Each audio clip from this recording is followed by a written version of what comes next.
Greetings, this is Charles Darwin, and we resume our study of the book of Exodus. I would like to begin by apologizing for some of the strange things that this camera that I'm using automatically does. It keeps changing focus, it keeps changing lighting. I don't know what to do about that. Perhaps there's a way to deal with it, perhaps not. But it's the camera that I can afford, and I beg your indulgence on that. Well, according to the book of Exodus, the Egyptians enslaved the Israelites. And Moses went before Pharaoh and said, in one of the most famous phrases of literature, "Let my people go!" And then Pharaoh refused. And so what happened next was the 10 plagues, also one of the great episodes of literature, the 10 plagues.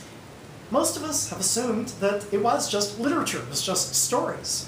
But you know, there could have been a basis in historical fact for these 10 plagues, because they all sound like some kind of ecological catastrophe. And like many other things with ecology, they may have all been interconnected in some way, resulting from natural disaster or resulting from something that humans have done to the land to cause an ecological imbalance.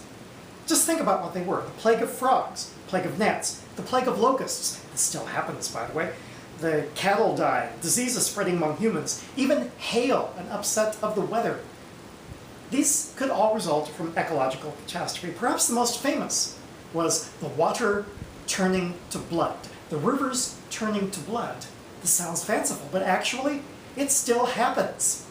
Dinoflagellates are microorganisms that live in water, and once in a while they have a population explosion.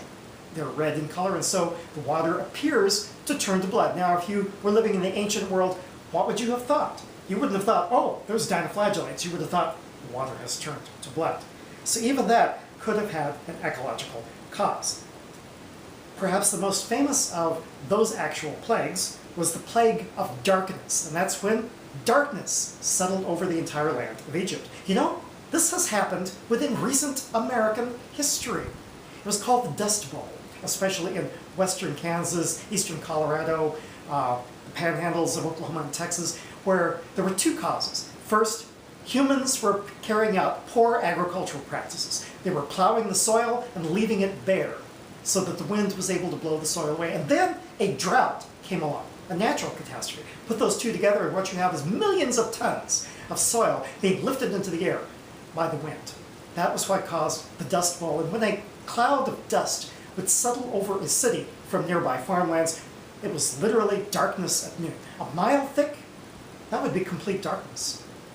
My mother remembers that. Now, she was in eastern Oklahoma, so she didn't exactly experience the darkness at noon, but she told me that she remembered the Dust Bowl very well. Well, is it possible that this could happen again? Because today, we continue the poor farming practices. We continue to leave the topsoil open. We continue to plant crops that have shallow roots. And as a result, we are leading to, perhaps, the recurrence of a dust bowl, especially if droughts become more common as a result of global climate change. So it could happen again, and it could be our fault. But as for these 10 plagues, they might have been a combination of natural and human causes, because apparently there were ecological catastrophes caused by humans in the ancient Middle East, such as the buildup of salt in the agricultural soil of Babylon and Assyria. Now, these plagues may have all had an interconnected cause. Some historians think that they may have been caused by dust settling over the land of Egypt from the eruption of a volcano in the Mediterranean known as Thera. Today it's called Santorini. Is this the case? We may never know. But it is certainly a possibility that the beginning of the book of Exodus records ecological catastrophes. Now, what do you do about it? Well, according to books that we will look at later in the Old Testament, God gave instructions, commands to the people of Israel to take care of the land. They did not do so. And as a result, they suffered the consequences. We may do so today also. That's one of the ecological messages of the Old Testament. We will explore that later, but you can see that it begins at the beginning of the book of Exodus. This is Charles Darwin. Tally ho, and amen.